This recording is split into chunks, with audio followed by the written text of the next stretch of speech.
Iraq is stacking up that gold. Oh yeah, you gotta love it.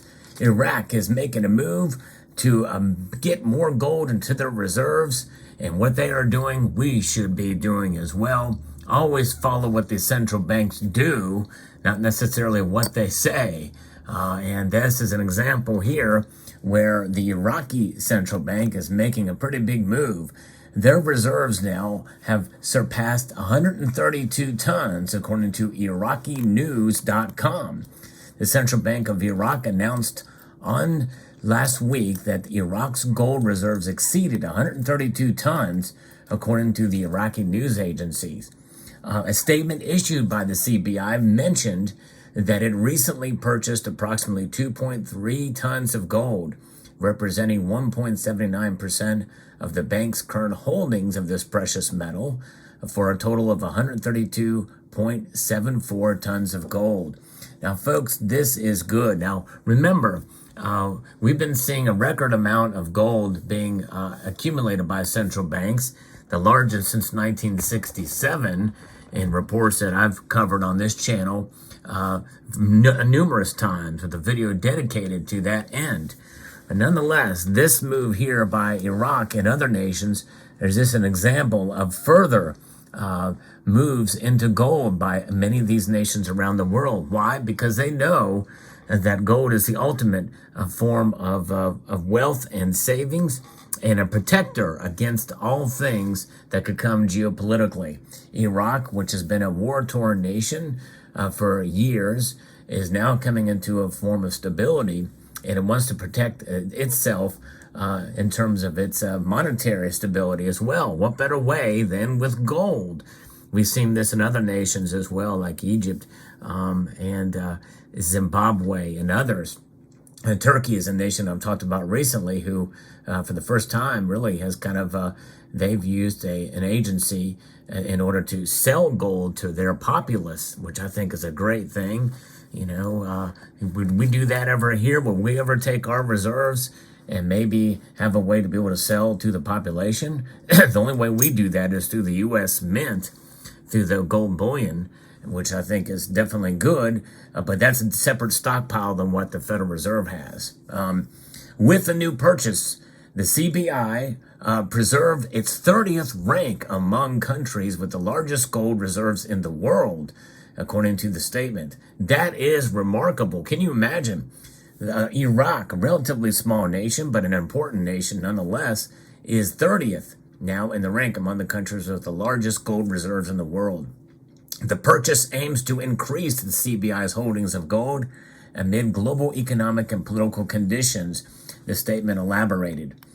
Banks and financial institutions constantly increase their gold reserves because this measure has a positive impact on their financial solvency and the credit worthiness of their countries. The CBI bought 34 tons of gold last June, representing an increase of 35% of its holdings. That's a big move. That's a big increase for sure. And Iraq has resumed its purchases of gold in 2022 after a 4-year stoppage as part of the program to diversify its foreign assets, estimated at $100 billion. So this news just, again, further bolsters the case for gold as a savings vehicle, as a way to protect yourself. And this is why we do it.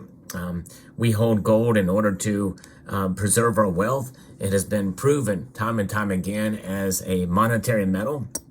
And when Iraq stocks gold and other smaller nations stack gold, I think it means, I think in a way it's a little bit more personal. It's a way to kind of showcase this idea that if they can do it, well, in some aspect, you and I can do it as well, yet on a much smaller scale, obviously, but still, it gives us a sense of feeling like we are indeed sovereign entities in and of ourselves. And, you know, and to an extent we are.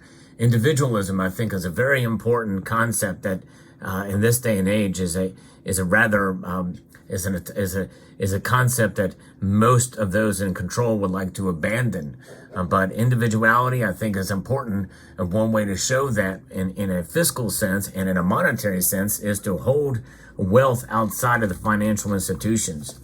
And even though some of these financial institutions are essentially, the head of those are the central banks in these nations, they themselves are stacking in gold in order to protect themselves against other financial institutions and the hegemony of the dominance of the dollar and other things. We know already under the understanding that we have the BRICS nations out there that are trying to decouple, that are trying to declare that independence. Well, they're not declaring it, they're just becoming independent in and of themselves. They are just moving in that direction of their own efforts.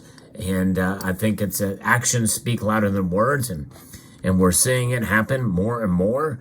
And that is going to threaten the dollar in the long run.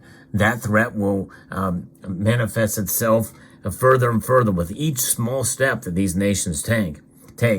And I think Iraq's move here is another step in that direction. If you increase your gold holdings, it's not your foreign exchange holdings of dollars especially, it's of gold. They are choosing, and in a sense that is a de-dollarization move, they are choosing to, yes indeed, they're going to accumulate gold to protect themselves as opposed to other currencies or the dollar. And we will see probably more and more of this as the year goes on. And, you're going to hear a lot of talk about how things are just fine in the economy, all these different numbers that are out there here in the United States and even with nations around the world. But make no mistake, there's trouble ahead. And even though we're not seeing the manifestations of it, of a deep recession now, some feel that we are in it or about to go into one. And likely with everything and all the spending that's been occurring and that has been mandated now, but it has not yet to be spent, it's only a matter of time before we start to see things move in the other direction. And they have the luxury of making sure this occurs, or making sure that they have an answer for it. And they already do. They've already thought ahead of what the answer is going to be to a currency crisis that is likely to come down the pike in some form or another. And that will be a reset around a digital dollar or digital currencies, central bank digital currencies and the like. But nations like Iraq and other smaller nations are accumulating gold, and they are doing that to protect themselves in these times, just as mentioned. And we can certainly take a lesson from what they are doing by having gold in our portfolio as well. Strongly advised. So there you have it. Now, for you, with your gold holdings, I know many of you out there are silver stackers, and I think it is good to have a store of value with silver as well too. But what have you thought about buying a little bit more gold than silver at any given point in time? It's tough, especially with where the prices are now, getting relatively near record highs again. It makes it a little bit more difficult, and with inflation, it makes it hard. But have you thought about adding a little bit more gold to your portfolio? Central banks store gold; they don't store silver. But nonetheless, I'm a big fan of both metals, but I'm curious to see what your thoughts are, if you indeed are a gold buyer, if you thought about maybe buying a bit more of it as silver stackers out there. So there you have it. Let me know what your thoughts are in the comment section below. Hope you found this video insightful, informative, and educational. I'd like to extend a multitude of gratitude to you all for taking the time to watch, and to encourage you to please rate, share, comment, and subscribe.